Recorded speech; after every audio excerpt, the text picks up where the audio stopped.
workshop in total. We'll have also nutrition and family night if you're interested to come. So hopefully we see you on the next ones. I hope that everyone enjoy. We have a lot of information to share with you. And now Miss Melinda and Miss Emma will talk about response to intervention and multi-tier system of support. Good evening. Thank you for those of you that came last time, and welcome to those of you that are just joining us this round. But my name is Melinda Lasky. I'm the Director of Student Services here in District 115. And this is Emma McGuire. She is our Assistant Director of Student Services. And last time, the last workshop, we really covered almost all of the bases for eligibility for special education and 504 services and IEPs and 504 plans. So we're kind of going backwards a little bit in talking about RTI and MTSS and the problem-solving process. And many of you are probably thinking, like, what is she talking about? RTI and MTSS. Well, welcome to education. We use letters all the time to explain things.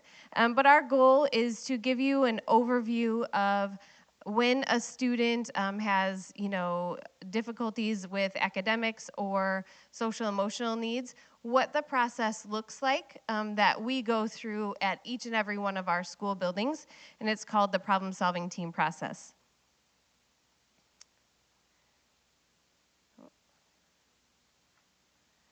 And so when we talk about RTI and MTSS, RTI stands for Response to Intervention, and that is some language that came out a lot of years ago, and it is now turned into MTSS, which is multi-tier support system.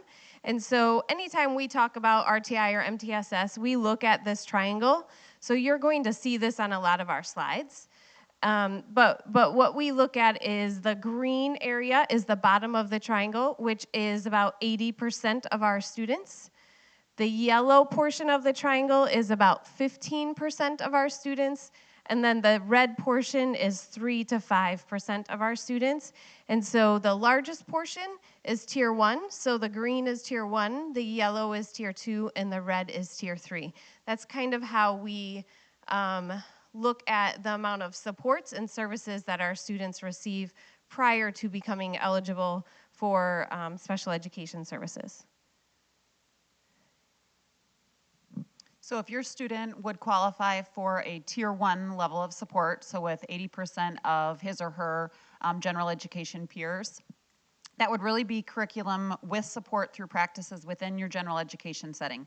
So that teacher that you have assigned to your homeroom, that your student goes to every single day, they would be able to provide accommodated and additional support while that student is in the general ed classroom. It is going to look a little different, individualized for your student, but they are not going to be pulled out, and they will be supported by their general education teacher. Tier 2, which again is 15% of our students, so our triangle is getting smaller. This is the general education teacher administering the curriculum with support through instructional practice collaboration with a specialist. So within our buildings, K through 6, we have reading specialists, we have related service providers in K through 12, and we also have LBS 1s, which is our learning and behavior specialists, so those are our special education teachers. So they are collaborating behind the scenes. Your general education teacher and one of those that I listed, they are talking during their plan time, they are planning before and after school to support your student in the general education setting. Then as we get to tier 3, so that's really our targeted support for that 3 to 5% of our students, we are replacing or remediating the curriculum. So support is provided by one of our specialists, reading specialist, math interventionist, or a related service provider outside of the gen ed setting. It also can be provided in the gen ed setting, but for a more individualized and structured support, they would be pulled out and they would go to the reading specialist room, the related service provider's office for that replacement or remediation.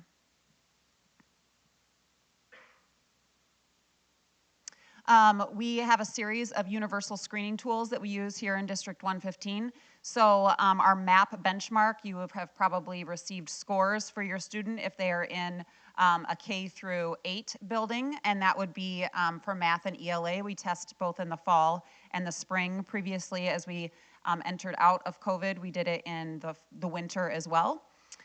Ames Web Plus benchmarking is again for for math and ELA, and that is done 3 times a year, fall, winter, and spring, and that's really progress monitoring. So if your student already qualifies for an IEP, they are probably being progress monitored more often than those 3 times. If your student is currently receiving general education support, 3 times a year they will be benchmarked through Ames Web Plus. And then for our grades 8, 9, and 10, we have the PSAT, MNSQT, and that's really preparation for our big SAT, our standardized statewide assessment that our 11th graders take for their post-secondary planning. Before we get into the academic supports, does anybody have any questions about what we just went over pertaining to that triangle or supports available for students? No? All right. So we wanted to make sure and give you some opportunities or information about what some of those supports look like at Tier 1 for academics. Many of you probably already know some of these if your student is working on them from home or you're receiving information. But Tier 1, so that green portion at the bottom of the triangle, the majority of our students are receiving Tier 1 academic supports, which is strong instructional practices in the classroom using best practices, but also we use a lot of curriculums and resources. So in ELA, we have a new program called UFly. I don't know if anybody's familiar with that, but it is a new program that is a pilot that we are using in some of our buildings, which is supports ELA. There's another program called iExcel. I don't know if anyone's familiar with that. Then we have from phonics to reading, and then Lexia in the area of ELA. When we look at the area of math, just some general, there's a lot more, I will tell you, in each area, but these are just the general ones that we're sharing with you. So in the area of math, we have iExcel, Khan Academy, MobiMax, Dreambox, and Beast Academy.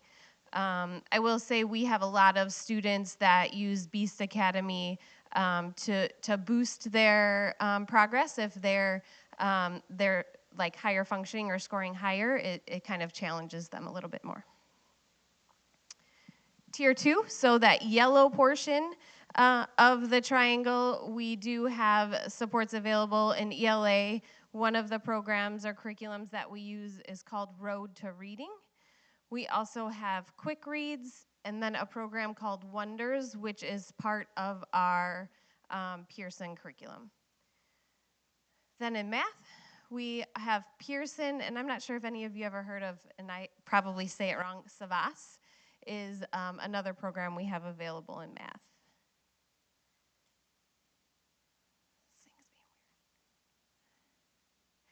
And then in the Tier 3, which is that 3 to 5%, so the little red triangle at the top. In ELA, we have a program called Really Great Reading, and then Reading SRA Mastery. We also, in the area of math, have building fact fluency, Do the Math, Maneuvering the Middle, and Origo Math. So in this slide, we did not break these down by tiers when you look at social emotional supports for students, because just depending on the student, there's so many different factors that go into it when you look at social emotional supports. So this is a lot of different supports that are available, but at the Tier 1 level, we have social work push-in services available, so like whole class groups. We, over the last few years, have implemented morning meeting in our elementary schools, so it's 15 minutes daily that is focused on social emotional learning. That is led by the classroom teacher. At the middle school and high school level, we have something called advisory, which is 35 minutes a week, and they focus on In the high school, college and career readiness, and at the middle school, second step, which is our social emotional learning curriculum. At the high school, we also have Access, which is 22 minutes every single day. And the purpose of Access is to receive any type of academic support and create connections with staff and other students during that Access period. At some of our elementary buildings, there's a program called What I Need. So it's an intervention period that is available for students to get support in math and ELA, sometimes social emotional, just depending on what they need. Then we also have Second Step, which is our social emotional curriculum that is available early childhood through 8th grade. Check in, check out. So if a student needs to have some extra support from an adult or to monitor maybe their mood or maybe monitor some of their behavior, we have check in and check out. So you check in the morning and you check out in the afternoon, or you could check in and check out more than once in a day. Lunch bunch, which would be provided by our school social workers. So there are lunch groups that focus on social emotional learning. At the middle school, we have groups called SAIG groups, and they focus on academic and social emotional needs that students are usually participating in those for 6 to 8 weeks. We do have gen ed intervention plans, so if a student needs some support and targeted behavioral intervention, we have a gen ed behavior plan. Our social workers are trained in social thinking and also zones of regulation, so those programs are also available in the area of social emotional. Brent wanted me to remind everybody, if you weren't here for, as Melinda and I went through the IEPs, it is listed on our YouTube channel, so you can see the recording from our first presentation on the YouTube channel, and then this one will be on there too. Okay, so as your student has moved through the triangle, he or she could be referred to your building's problem-solving team. And so what that looks like and the considerations for determining if a PST, problem-solving team referral, is warranted would be considering the following. The students consistently demonstrating performance below the 33rd percentile in those MAP assessments that we talked about for ELA and math, and or the 25th percentile defined by those Ames Web assessments that I previously spoke about. The student is not demonstrating acceptable growth as defined by the rate of improvement, ROI, through one cycle, of tier 3 intervention. So that, remember, that's the 3 to 5% of the student population, the red kind of tip of our triangle. And then evidence in tier 2 or tier 3 interventions were implemented with fidelity. And so what we mean by that is the reading specialist, the general education teacher, they have taken data on your student. They are able to, as a parent or guardian, show you that your student is not progressing as their same age gen ed peers, and that data is going to be for 6 to 8 weeks. So we don't just provide your student with supports for a couple days and say, nope, Emma's not meeting those benchmarks. We take data and we do it through a length of time. So those 6 to 8 weeks are kind of our key data collection points. If you were to come to a PST meeting, there is a specific structure that we follow. So parents and guardians, you are one of the most important people in that team. So you have an opportunity to express any concerns that you might have. The classroom teacher is also present, and they provide an update on the student's present level of performance using that data that we've collected for 6 to 8 weeks. The whole team, any suggestions pertaining to academic, social, emotional interventions will be made by any of the team members, you guys included, and then that timeline for intervention, what progress monitoring tool we are going to use, and how that data is going to be collected will be set. So you are a part of those decisions that we will be making, and then typically a problem-solving team meeting is about 30 minutes in length. And it's not a one and done. You don't leave that meeting having no follow-up. After that data is collected, you would have another problem-solving team meeting to determine, did that intervention work? Do we need to look at something else? It would be, we would all want to sit around the table and say, yes, those 6 to 8 weeks did work. So we would either increase and new data will be collected. We would support the student, the support for the student would decrease, and then we would continue to collect data just to ensure that we don't need to do anything else. We would provide support for the student to remain the same and say that we needed an additional amount of data, but the intervention would stay the same. Or the last option would be your problem-solving team would refer the student for a special education evaluation. So we've gone through the green, the yellow, and the red, and we still have not seen progress, and we still have concerns with that 33rd and that 25th percentile. We would then refer to the special education team for initial evaluation.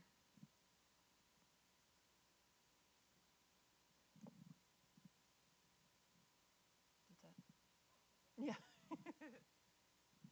So one thing that I wanted to make sure and talk about today is that the Student Services Department really focuses on every student is a general education student, right? So every student receives general education first.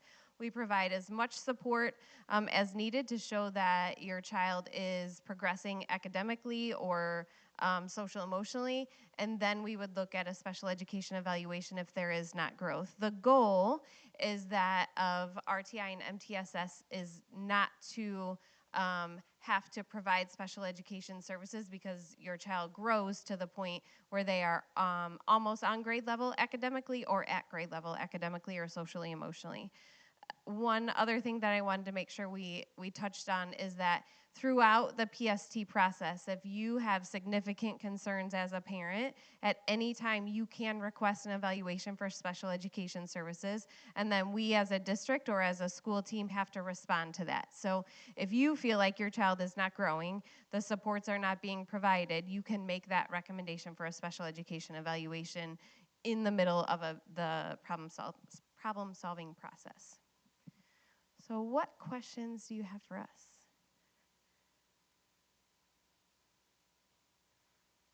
And we don't mind coming around if you have individual questions that you don't want to share with the team. I kind of did some fact finding and tried to see where you guys were in the process and your student was. So if you have specific questions, Melinda and I don't mind doing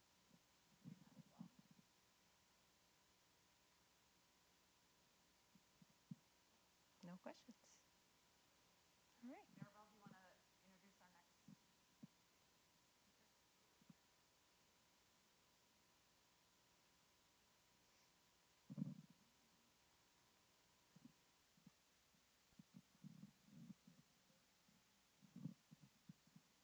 Okay, so our next presenter is Miss Veronica. She's a social worker from Grand Reserve, and she will be presenting about 5 Ws in stress.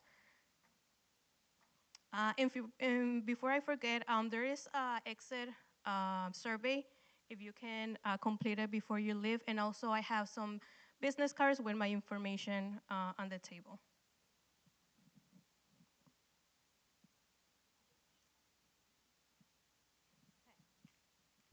Sorry they didn't give you a break. If someone wants to take a break, go ahead and take one. That's okay. I don't mind. You can get up and go anytime you need to and come and go. I did not agree to have it videoed before I knew, but hi to the video. And if my family watches this later, nobody came to watch me. Megan Wolf is the other social worker in my building, but also a parent in the district. And so I just I didn't take surveys like Emma did, but I'm looking like if you have preschool kids, elementary school kids, middle school kids, high school kids. All right, so I guess older kids, but that's okay because my name is Veronica Lickfeld. I have my master's in social work. I'm a licensed clinical social worker in the state of Illinois. The microphone is so that the recording picks me up, otherwise it feels kind of weird. Which button? The next button. All right, it's my 5th year in Yorkville, but my 13th year as a school social worker, just not consecutively. I've also 23 years postmasters and 28 years as a social worker in education, in private practice, as well as in social services. So I feel like I bring some experience, and I came up with this program looking at the 5 Ws and asking who, what, where, why, when. So I try to make things that I do as easy as possible because I have a pretty stressful job. that I really, really love. I took a big break from education when my kids were in school so that I could go to all their school stuff. And I wanted to come back because I really just love being a school social worker. So those who leave the practice as they get old, leave the schools as they have older kids and they want to do something different, I'm the opposite. I was like, no, I love school. School is great. So the 5 W's of stress. It is not cited on this video. A lot of it is from the Association of Psychological, Academy of Psychological Association, if I got that correct. But there's so many questions. So all the questions, who has it? Who wants it? Who needs it? What is it? What can we do with it? What does it do to us? Where does it come from? Where can we tell it to go? Why do we have it? When can we talk about it? And if you feel really overwhelmed by that many questions, then you're having a stress reaction. I kind of expect it because all of these feelings and all of these questions put us in a place where we're feeling overwhelmed, stressed, and kind of maxed out. So let's look at who. This part has a lot of numbers and a lot of information. I did read it to a colleague, and we were both feeling kind of depressed after listening to all this who, but I wanted to give some information on where the United States is post-COVID in 2023. So, who is stressed? There is an increase in the reported mental health conditions and chronic illnesses post-COVID-19. Since we're up to 2023, there was a report done in 2020, and then new information every year by the Stress in America group that collects these surveys, and on behalf of the APA. The impacts of COVID-19 are still hanging around, even though none of us like to talk about it. And it really says a lot of the mental health concerns are still there. The service and the surveys revealed that those ages 35 to 44 have chronic conditions, and some of the numbers that I had looked at there, it's reported 58% of the people feel these things now, and 3 years ago, 4 years ago, it was 48%, so it's on the rise. So if you're feeling more worse than you were before or more stressed, yep, we all are. That's the way it is. It's kind of just, again, this part was a little hard, but I wanted to give you the information. People with mental illness, it was reported that 31% in the past, now it's 50% of the people reporting that they were feeling that mental illness. They were likely to report money as a problem. It's a bigger problem than it used to be. The economy's a problem. It's 20% more of a problem than it used to be. And it makes people really stressed, even more than they were 4 years ago. And people downplay their stress. None of us really like to say, I'm losing my marbles, but we kind of are a little bit. 67% of the people say, oh, my stress isn't bad enough to be stressed about because there's others who are worse. And we kind of look at that sometimes as a coping tool, well, I'm not starving or I have a roof over my head. But really, Facebook, if I look there, Yorkville has some stuff going on. The United States has some stuff going on, and we're experiencing some stress. And some people don't like to admit it, and people post anonymously. But really, our problems, are they bad enough? I'm not the judge of that stuff. But 67% of people say, well, it's not that bad, but I think it is. When asked why they don't seek treatment, adults' top reasons: therapy doesn't work, they don't have any time, and they don't have any insurance. So we're going to look at some options, not only just those, because I can't create time or insurance or things like that, but I try to come up with ideas that do work. And most of the things that I come up with are either in the 1, 2, 3, which is a good way to remember things if you've ever heard of the power of 3, like reading, writing, and arithmetic, earth, wind, fire. If you get really bored and want to take your mind off something, that's a game you can play for hours, just coming up with 3s. Or 5, because that's all the fingers I have here. So 3s and 5s is how I remember things. Looking at this with these reasons, half the people wish they had someone to help them manage their stress, and 62% said they don't talk about it because they don't want to bother anybody. And if nobody bothered me, I'd be unemployed.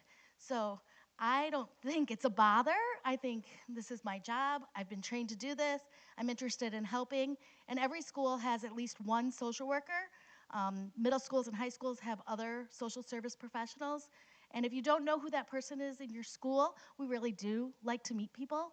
And I hope I can help you find that person in your school if you don't know them already. A quarter of the adults say their stress is an 8 on an 8 to 10. So that's pretty high on the scale. And if you're relating to any of this, I understand. A lot of this I changed from the people to me and because I too feel these things.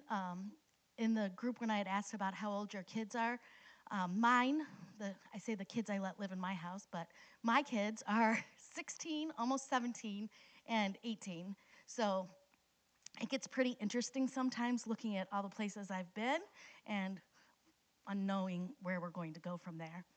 In 2023, this year, parents are more likely than other adults, all of us parents, more likely than other adults to feel financial strain, and money is a cause of fights in the family and consumed by worries about money. Again, I can't create any money, but I know that there are ways to handle things even when you don't have all the resources. And if there are reasons you're looking for resources or something you need, social workers don't have all the answers, but we really, really try to look for them.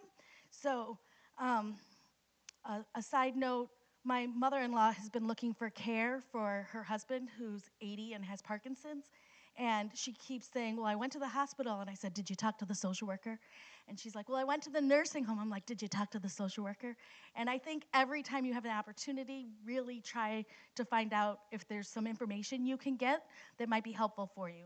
Because we don't write prescriptions. We're not going to medicate anybody. We just want to be able to give permission to somebody to feel how they feel, even if it's stress, and permission to help their kids and help themselves. All right, one more stress slide. 1, 2, 3. All right, most troubling, sorry, the worst of it. Compared with other adults, parents of children under the age of 18, I think we all qualify, are more likely to report on most days their stress is completely overwhelming. It's up to 48%, it was at 26. They are so stressed, we are so stressed, we feel numb, and on most days, we're so stressed, sometimes we feel like we can't function. You are not alone. I'm in this category too. I have my moments. People say, you don't seem stressed. I was like, well, I display it differently, and I think we all do. So we're going to talk about some of those symptoms. I would like a little active participation so I don't have to just listen to myself. Say it with me. I am not alone. Yes, I am not alone. You are not. I am here. Other social workers are here, teachers, friends, natural supports. And what are we going to get from these people? So the who, now the what. Any questions so far? Anything you wanted to know about me when I introduced myself, about being a social worker in a school, who I am, why I have so much stress, why I have so much energy at this time of day? I do this from the time I get up in the morning until I go to bed at night because I like to bring the things that are exciting, and that is one of the ways I keep managing my own stress. But what is this? What is this stress? It's our body's response to pressure. Our ability to cope can depend on our genetics, life events, personality, social, economic circumstances. So some people might say, well, I'm stressed because this is what happened to me, which is true. And some might say, because I don't know what to do with it, which is true. So we do have these things that are somewhat out of our control. But it is normal, and it's a normal reaction and a normal feeling, but when it upsets our daily functioning, it can become unhealthy. It's kind of like, I don't mind having Thanksgiving dinner, but if I had a giant Thanksgiving dinner every single day, might not work. I always tell the kids at school, Miss Lickfeld's favorite coping tool is eating, but it can't be my only coping tool, or Miss Lickfeld won't fit through the door. And sleeping is my other favorite coping tool, but I have to go to work, so I can't sleep all day. It's just not gonna work. Most kids tell me their favorite coping tool is video games. I said, that's great, but we don't have a game system here at school. So we gotta come up with some ideas to handle our stress in other ways. It's nice to have one idea, but it's really good to have 3 to 5 ideas so you have something to choose from. All right, so every system of our body influencing how we feel and how we behave. It's normal. I don't like it. So, where is my stress now, and where can I tell my stress to go? Anybody want to tell me where they want theirs to go? I just see smiles, which makes me so happy because you're all like, anywhere but here. All right, so where? Where does this stress come from? We all have life circumstances, bereavement, grief, loss, divorce, separation. I know I said that first who part was really sad when I gave all those numbers of how many of us feel awful. And now I have a little list of all the reasons we feel awful, these things that happen and go on. Work, money problems, even happy events can be stressful. Moving, I got a nice big new house, but I had to pack everything up and go. Different neighbors. Vacation, I often say, if you ever have packed for vacation, you feel some stress. If you're the person who puts it in the bags or puts the bags in the car or has to get through the airport, those things can be very stressful. And you think, but it's a vacation. And yeah, it can be. Kids, I love my kids. They're very stressful. What do we do with it? Is anybody relating? Get a couple smiles, some nods. All right, it affects all systems of our body. Now, this is the second time I've had the fish up there, so I'm going to mention that at the end. But my point here is to try to hook you guys into really wanting to know what's going to happen. So this is a technique we use at school as a therapist, as a social worker, in getting people interested, in getting students interested in what I have to say. Because I need them to believe that the ideas will work for them, and they have to try them if they want them to work. So it affects all the systems in our body, and we want to make sure that there are ways that we can help manage the parts that make our heart race or our palms sweaty. Our body always gives us clues on how we're feeling. Questions so far?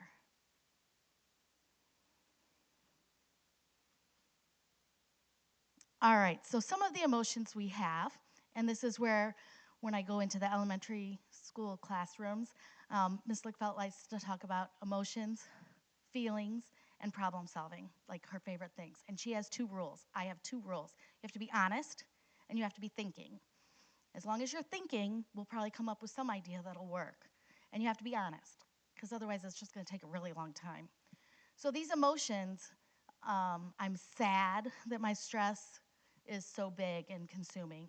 I'm upset that this is going on in my family. I'm worried about what's going to happen to my mom or dad. Those are emotions that go with my stress. My bodily reactions, my hands are sweaty, my eyes are dilated, my heart is pounding, my body feels jittery, I have clenched fists, and the behaviors. And people say in school, the teachers might ask me, oh, Ms. Lickfelt, do you think they did that on purpose? I'm like, I don't know if they did it on purpose or not, but I know that that was their best idea in that moment. And until I teach them a better idea and we come up with another solution, this behavior, whether it's a good behavior, a not preferred behavior, whatever's going on, is probably what I'm going to end up seeing.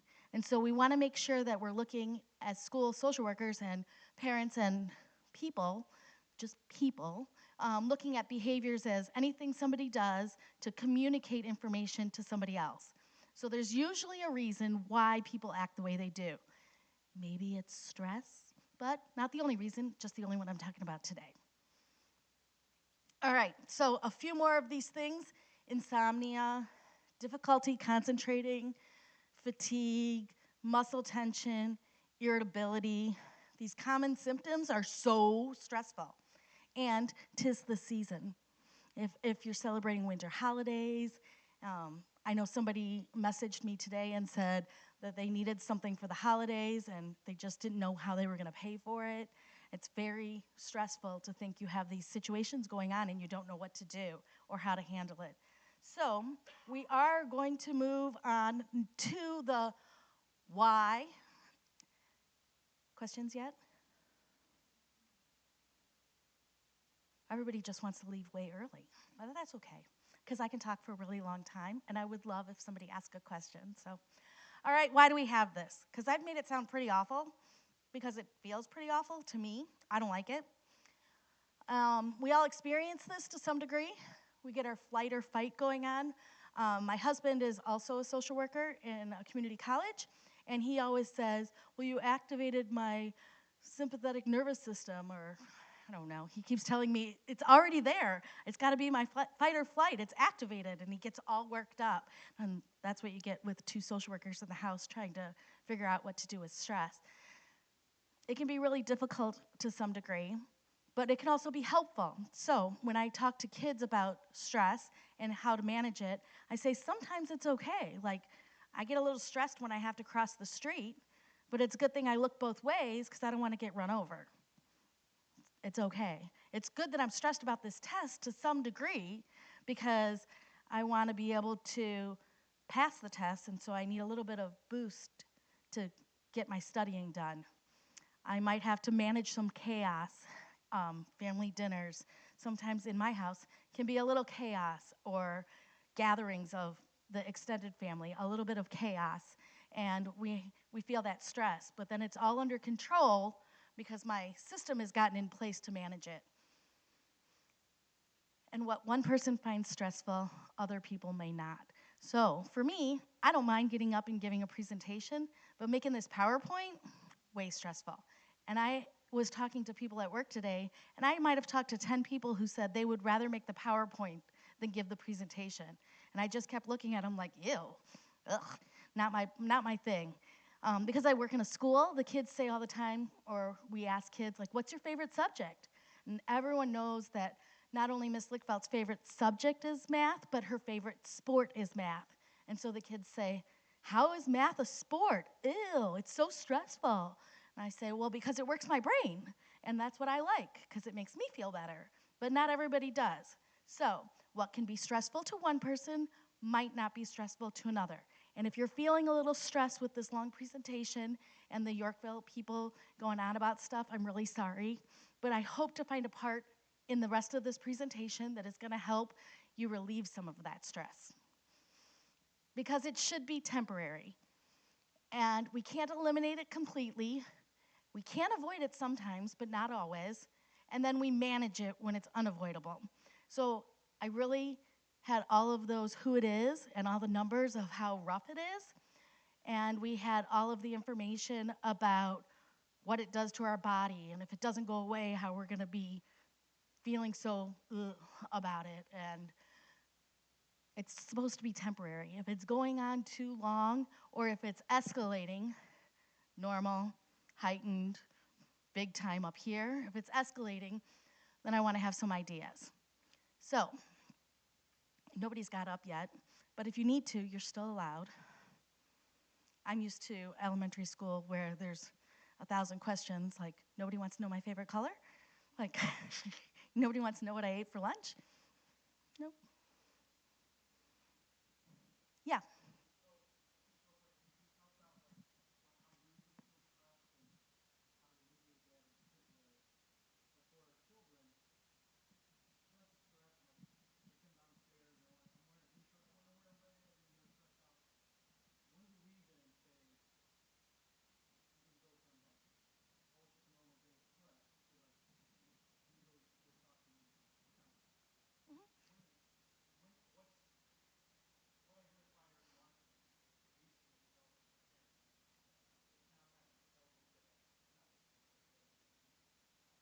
Yep. So when I talk about a curve, and I'm going to repeat the question a little bit too, how do I know my kid is more stressed than just stressed? How do I know something's going on that I need to check in and figure something else out? So I'm looking, without drawing it, in a 3-part section up to here. So this first part is the stuff, oh, I have my blue shirt and I wanted a red shirt. Or I couldn't find my shoe, I didn't finish my math, I have a test, things like that, in the what I would call normal to average category that we all have to some degree. Then there's this heightened stress, the second section, kind of like they were talking about that triangle pyramid in the first part of the presentation. So that first part is the really, really big part, and that's the normal stuff. That second section, a much smaller group of people, it's elevated. It has gone on for weeks or months. It's the same antecedent or whatever comes before the behavior. Every time we go to a relative's house who, and this is going to sound weird, has a loud flushing toilet, then my kid is all kinds of upset, and it can't really be my relative's toilet that causes all this stress. But to your child, it really might be.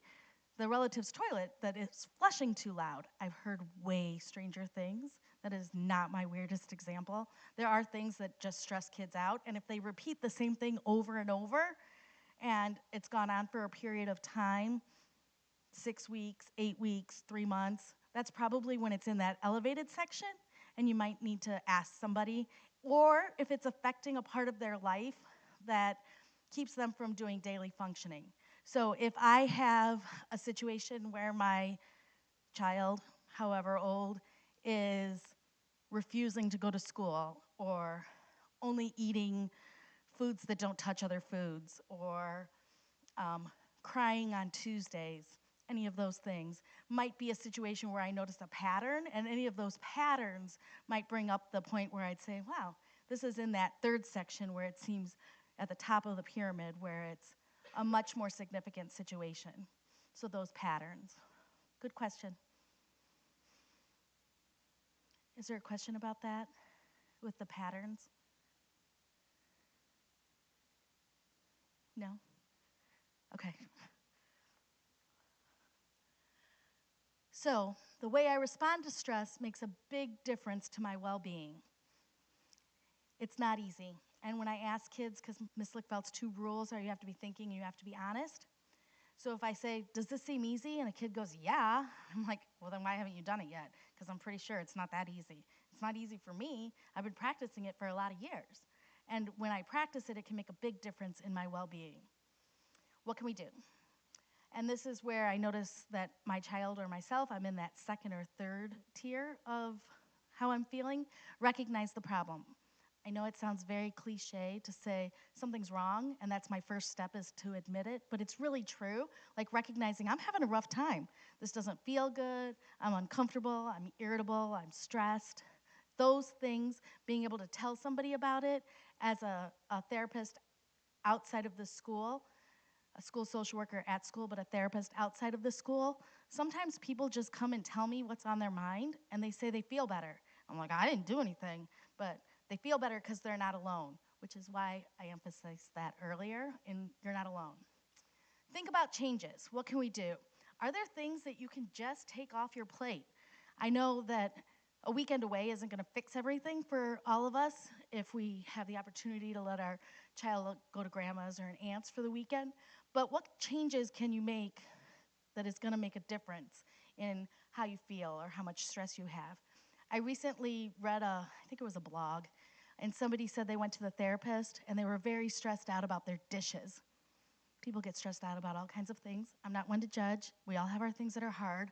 And this person said they can't put the dishes in the dishwasher because it just doesn't get clean. And they're so stressed out because they're always at the sink, just washing dishes, washing dishes. And the therapist asked, well, what if you ran the dishwasher twice? Once to like get it off and like once to get it done. And they're like, well, yeah, I could do that, but why would I run the dishwasher twice? He's like, well, like to clean the dishes? There's no dishwasher police saying you can only run the dishwasher once. You can run it twice if you need to. Think about changes, like what things are going to make it a little bit easier. My dad was always the guy who said, Veronica, close the back door, the heat's on. Or close the back door, the air conditioning's on. You're letting all the cool air, the hot air out. I'm like, the dog's outside. He's just going to come right back in.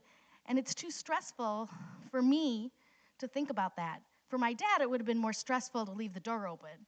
So there can be little changes that might seem like a big deal to somebody else, but could be not a big deal to you.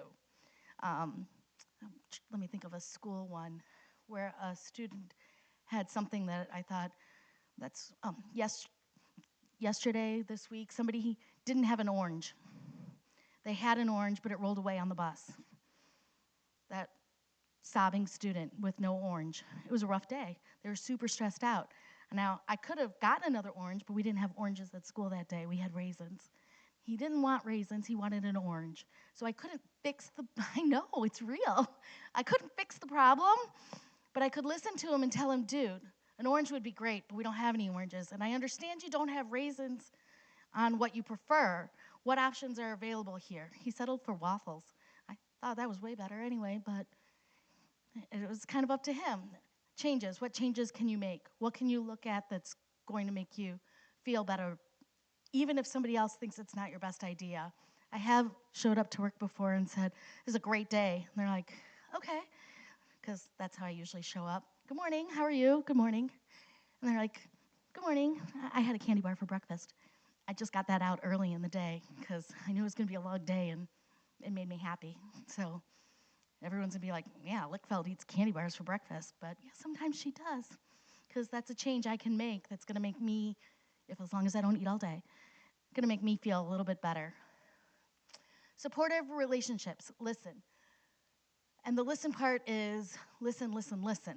So the question about how do I know when my child has gotten to a place when there are issues that have become a clinical problem, or I need more help, or I should reach out to the school and check in. And I'll tell you, I've been in schools on and off for 28 years, and please, as parents, trust yourself. Even if the school looks at you like you're crazy, even if I'm the one who looked at you like you're crazy, please trust yourself. They're your kids, you're their parents, you're their caregivers. And even if I look like I think you're crazy, deep down, they're your kids, you know them best. So if you really feel like something's wrong, please keep telling us. I don't care how frustrated, how stressed I get, because your students, our students, your children, you know them best. So if you really feel like, no, this isn't going well, listen to what you feel. Listen to your own gut. And if it turns out that we need to look at your own health, your child's health, your family functioning, whatever you're willing to share that we can help with or resource we can make, those supportive relationships are really a big deal. It's the things when I say Miss Lickfeld likes thinking, problem solving, and emotions. So really important, those supportive relationships. Some of the obvious, if you're super stressed, eat, sleep, rest. I'm tired. I only slept 5 hours last night. Well, yeah, I kind of probably am tired. Or I didn't have dinner before I came. Probably hungry. It's making me hangry. Be kind to yourself. Be kind to others. They're just a tip of some of the ideas. And I'm really surprised how much people don't use these things when they're stressed. So I've worked at a school for a long time, and I've worked with a lot of teachers in addition to working with a lot of students.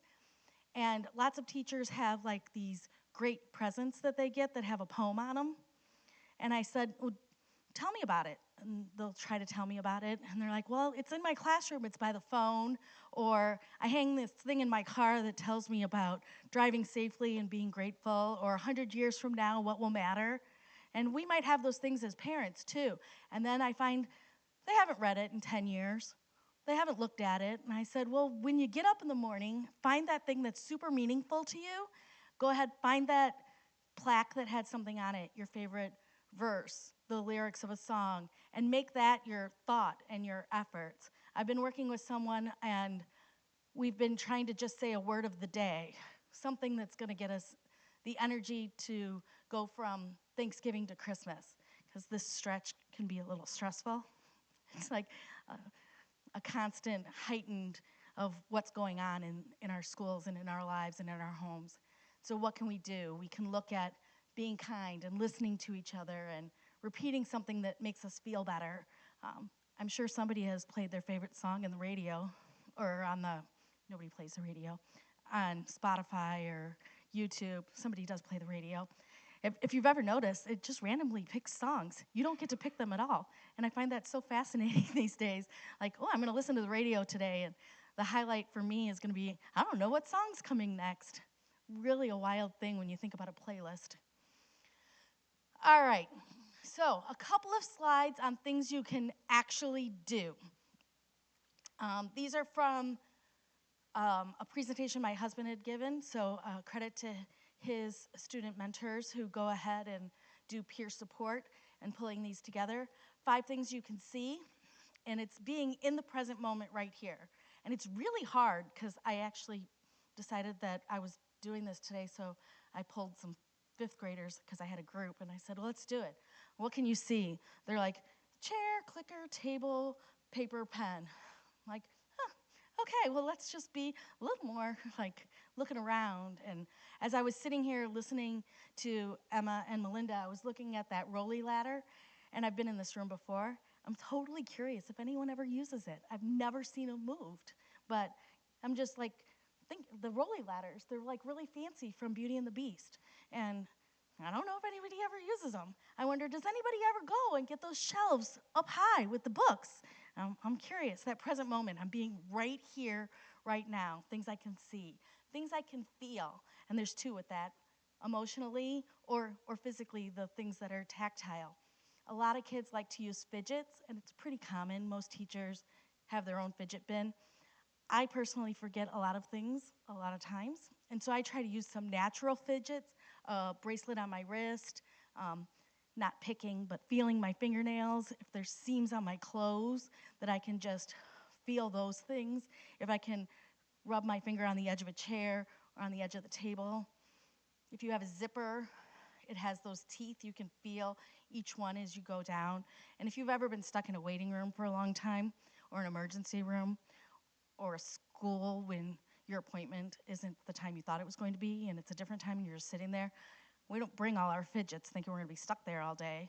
So, like the zippers, we don't want to escalate it like I don't want to be pulling my hair, but something that I can touch, something I can feel. What can I hear? It's the same thing the kids told me at school. It's this shh sound that the machines make. We could hear it in the vents at school too. If you listen real quiet, I have had students who can hear the clock tick. It really freaks me out. But there's a second hand on that clock, but I don't hear it ticking. If you can, it probably is. The last two are a little tricky. Smell and taste. They can be really, really powerful when we go back to that flight or fight situation that you end up in. What you smell can be really powerful. And I actually knew somebody once who told me a long story about getting their Christmas tree and going to the woods and the snow and all the emotions of what he saw and how he felt and what he heard. And then he came back a week later for his appointment and told me he had to go buy a pine air freshener. Like, he couldn't wait till Christmas. He just had this great emotional feeling related to something that he could smell, and it brought back so many memories. I personally don't do a lot of sniffing in an elementary school because people all have PE every day. And so sometimes I do a little bit of lotion, so I have my fingers right here. Something that's going to make you feel better. We also don't burn candles in school, so that's why I need to have 3 to 5 ideas, because what my go-to might not work if I'm at school. Things I can taste. While I'm presenting, I can't even chew gum and talk at the same time. My mother-in-law asked if I was going to have a cough drop, and I was like, I don't think I can have a cough drop and even talk at the same time. But if you think about those really strong, when I took a bite and I really tasted it, it can make a big difference on how you feel about something, how you're in that present moment. If you're really in a stressful moment, those last two, and even the one you feel, if you take an ice cube in your hand, it's often used for people who self-injure to really activate that part of their body to distract them from their urge to self-injure. An ice cube in your hand can be a really strong break for that fight and flight syndrome. So if you put an ice cube in your hand, or the Altoid mints, I always say they're curiously strong for a reason. It really can awaken your senses. So present moment thinking. Anybody ever tried any of this, heard of this? It's like really not new, maybe. Progressive muscle relaxation. Anybody tried it? You can do it. So I started with the kids at school. It's really tricky. So my feet are easy. I can just bend my ankles back and forth. But when you think about your calves, you really have to bend your ankle quite a bit. You should be wiggling right now. You have to bend your ankle quite a bit to get your calf to move, and your thighs. I was sitting in my office today, kind of doing one of these, trying to think, how am I going to get that muscle to tense up? My shoulders, most of us do this a lot because I'm reading or texting or holding the microphone, driving. So anytime you could take your shoulders down and back, that's really helpful. This motion here. Biceps, again, I'm sitting there doing all this, trying to figure out how do I get that. I'm not an athlete. Remember, math is my favorite sport. So I gotta get this muscle to go or this one, your fists. And the most important, wiggling it all out. So any age, these things are made for little kids can do it, big kids can do it, grown-ups can do it. And personally, when my kids were little, because I'm not an exercise person, but I needed to move a little bit because having 2 toddlers, they're only a year and a half apart, was rough. I decided my workout was gonna be whatever they were doing. So whatever goofy exercise singing people with their puppets was on TV, I had to join in because I just couldn't sit on the couch anymore. And so if there ends up being something that I have to do, again, making those choices, making a change, what is your child doing that they enjoy? I can't make TikToks. I can't do any of those dances. The flossing, I know it's old now, but I still can't do it. I should have been working on it for years. But engaging with your student, with your child, figuring out what they like, their movements is all gonna be part of that managing stress and being able to connect and move your body and change your fight or flight into something that is less heightened. Back to that curve of what's up here, just to get it down in this section a little bit. Questions? Nobody wants to know how many more slides I have? See, now you're curious again. Deep breathing. Okay, I can't chew gum and talk at the same time. I don't exercise, and I really struggle when I try to do these things.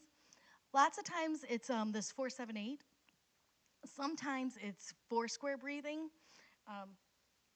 I have a rainbow on my tag, and you can follow it back and forth with your finger. It's a little gritty, so it's like textured, and you can feel it. And my husband always says, it's not working, I'm still stressed. And it's not exactly how it works, because you have to put that present moment thinking in with it. Lots of kids are familiar with these things, and I always ask, so if you're gonna have fun with it, I'm good with that. I mean, I need to have some fun, but how can we make it something purposeful too? Lots of kids like to tell me about video games. I'm like, can you learn anything from this one? Like, do you have to work with a partner? Is there something to achieve in the end? Are you using any skills like problem solving? Are you making any decisions that make the game go better or not better? And those skills, when you ask like, how do I know my kid is in this part where it's heightened and they're really, really struggling? The same thing is, how do I know when my student is in a place that they're just consumed with stress and retreating to something that might not be their best choice? How do I know when my child has hit that point? And I have teenagers, they don't come out of their room unless they're hungry and to go to the bathroom, but not shower, just go to the bathroom. And it's true. Sometimes I'm like, did anybody see her today? It's like late in the day. And it can be really hard, so we're back to that connection. If we do this breathing, it's in for 4 seconds, hold for 4 seconds, hold for 7 seconds, exhale for 4. If I just try it with the 4 square, it's a little easier for me. And the easier part is we smell flowers and blow out candles, and then the kids really laugh when we smell candles. Ooh, I burnt my nose. And then they are like, oh, Miss Lickfeld, you're crazy. But smelling always inhale through your nose. And when you put your hand on your tummy, if there's people who do exercise, yoga people, we don't go to breathe in. We're going to inhale through our nose, and we puff out because our body's getting full of air. And so when I take a deep breath, I want to get full of air, and then when I let it out, and so sometimes I just have my flower and my candle. And sometimes you can see your body go up and down. You look like you're all breathing, sort of. Like, sometimes, just, it's okay. We're stressed. We're having a rough time. If we connect with other people, if we find a way to work together, if you can say what's wrong or how you're struggling, really there are people who won't judge it. And if you've known people who do, I'm so sorry, that wasn't nice. There's tough situations. And if we take a good breath, and we haven't gotten there, I did need to make sure that as a professional, there is crisis lifeline numbers. And so this is really good crisis lifeline numbers that are in place. You can call or text. You can use the chat online and get help 24/7. These things exist so that no one ever has to feel alone. The fish. When I started this, the credit goes to a first grade teacher at my school. I went to her and I said, who, what, where, why, when? How do you teach it in first grade? And she told me it's a herringbone fish. Now, I went ahead and switched the why and the when. She said in a story, you'd look at who, what, where, when, and then find out the why of the story. So I switched it because I want to know the when. When are you going to take care of yourself? When are you going to admit you're stressed out? When is this lady going to stop talking? When is the weather ever going to get warm again? I don't know. I don't know all the answers. But I know you don't have to do it alone. And if you feel stressed, if you think your student is stressed, your child is stressed, and you want to talk to somebody about it, I highly, highly recommend that. I often look at life as, again, with my 3 to 5, really don't handle much more than that. So 3, where have I been? I've been at school all day. I've been in my car. Where am I now? Right here. And then where am I going later? Home. Eat some soup and go to bed. If I look at a bigger picture, because I don't want to look too big, though it's stressful, where have I been? I've been in family situations and therapy sessions and school. Where am I at? I'm still right here, right now, that present moment thinking, right here, right now. And where am I going to go? There's a lot of possibilities. I talked about that choice and being able to figure some things out. It might not always be what you absolutely want to choose, but there could be parts that you want to choose.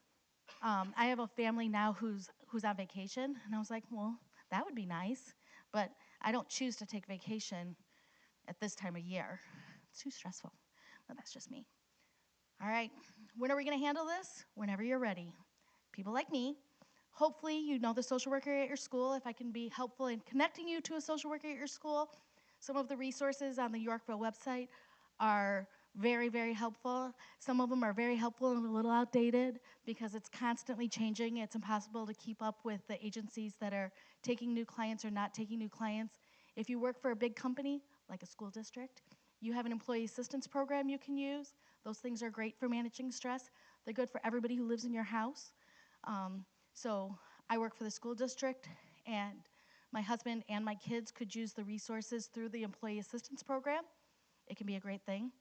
I'm actually not fishing in this. It's just cold in the car line at school, so I need to dress that up sometimes. Any questions? Yep.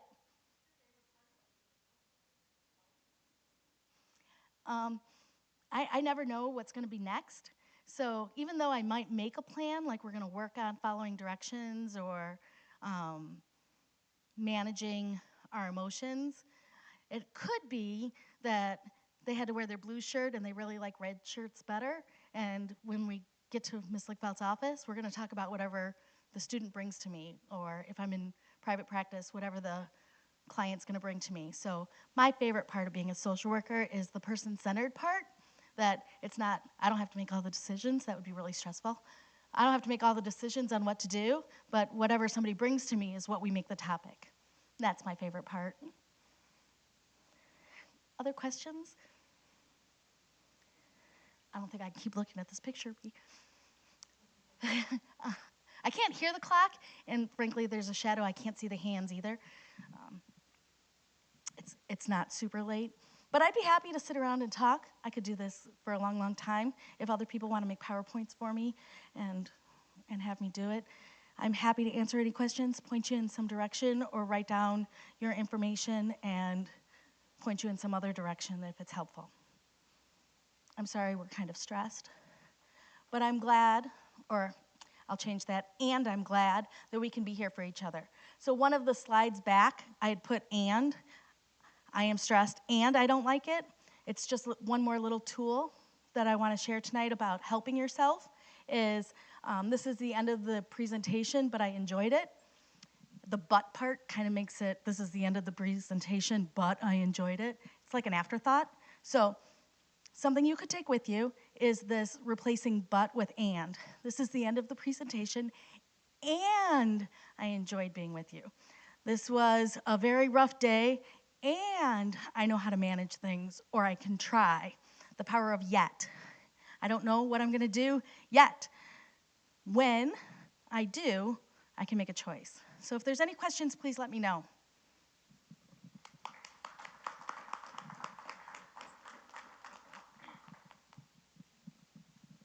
Well, thank you everyone for coming tonight. That's the end of our second presentation.